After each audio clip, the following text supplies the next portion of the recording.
Can you please tell us your names? I'm Julia. Alex. Joey. I'm Guillermo Ochoa. I'm a junior here in Canada. Last time I checked. Yeah. My name is Christian Cáceres. Jose. My name is Tom.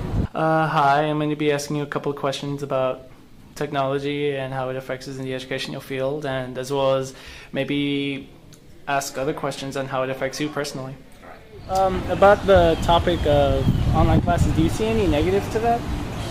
You don't learn anything. Oh, I have an online class. It's both online and you meet together at one point.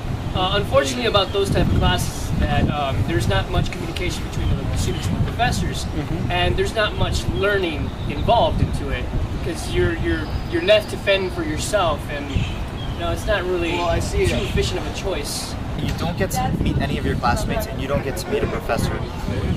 Some of the problems I run into is that you get the syllabus, and sometimes the syllabus is handed down from professor to professor, and some of the assignments or the course material is handed down as well. So I've seen that professors don't always know exactly what is on the syllabus or what is on the course material. I feel like in those classes it becomes dependent on the student themselves to go and seek out information and learn on their own. Do you have classes that require you to do homework online or take tests online? Homework, yeah, sometimes. Not all the times, but there'll be times where I would do like an online quiz, online. I know first semester my math teacher was solely on online homework, but yes, I have had that before. Yeah, I mean, sometimes a student could probably just go on Google and just Google up the answers. They ask you to do a research paper, you can just go into the infinite abyss that is the internet and just look up anything. I can see it being a detriment in that if someone's lazy, it's very easy for an online class to be something that they just open a tab and look up whatever they're taking a quiz on. But I know sometimes I did. So you really don't really learn sometimes.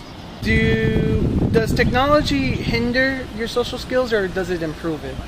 I say it improves it because I talk to my friends via Facebook or messaging, and I think it improves my social life.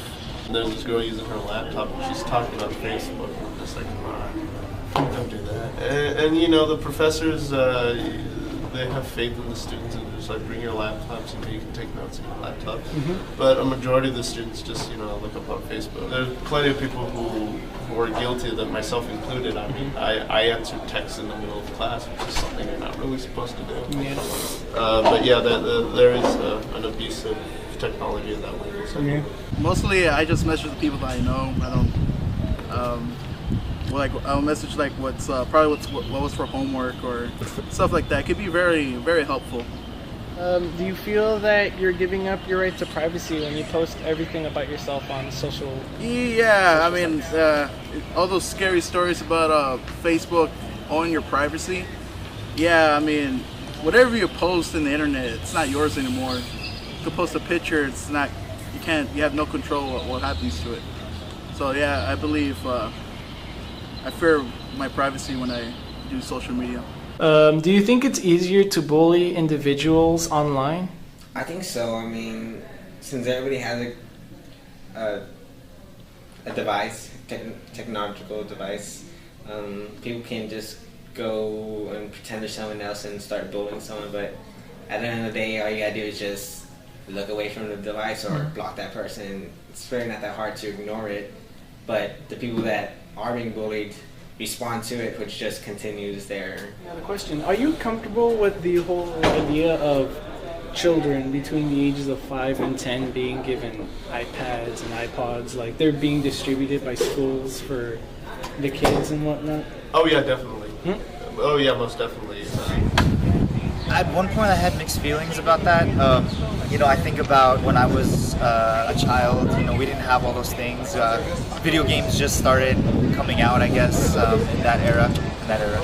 To make myself look really old. But I think that they can be very educational. Actually, I have a friend that his son is using an iPad, and he's learning about the planets, and he's learning different names and different things about science and astronomy. And I was very surprised at what he was learning, and I think that it would have probably have benefited me and my friends to have learned those things instead of playing video games.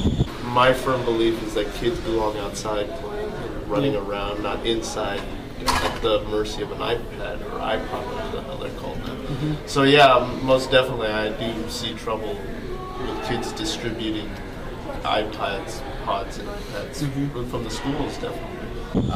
I do think that they shouldn't be on them all the time, that they should get outside, they should get dirty, play sports, do things like that.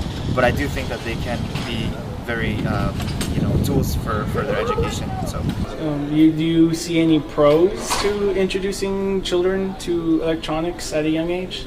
Most definitely, they can become more savvy at it. So by the time that they're older, they can they already know their way around it.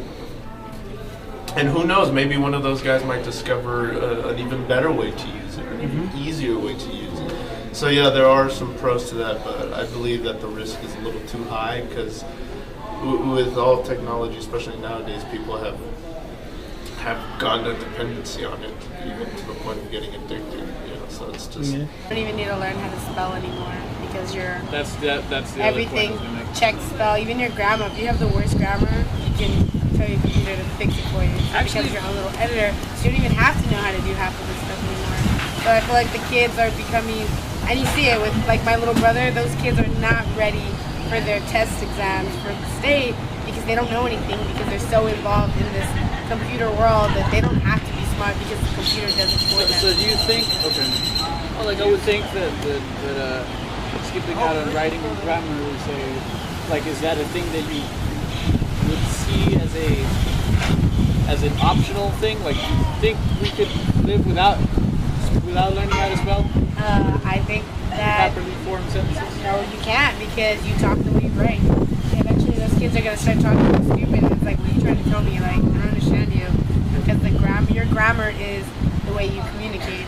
So if you write something that makes no sense, you're more than likely going to talk the exact same way. Take a look at social media nowadays. If you pay attention to the writing of individual people, you see that it's lacking in structure. And that's very unfortunate for people nowadays because, writing is important. It shows off your intelligence. And if you're writing without structure, it's showing that you're not very intelligent at all. Which, like, for example, if you're going to go get a job, it's not going to show that you're ready for said job. So it's unfortunate, but that's what's going on nowadays. Well, thank you for taking the time to answer these questions for us. Good. You're welcome. No problem.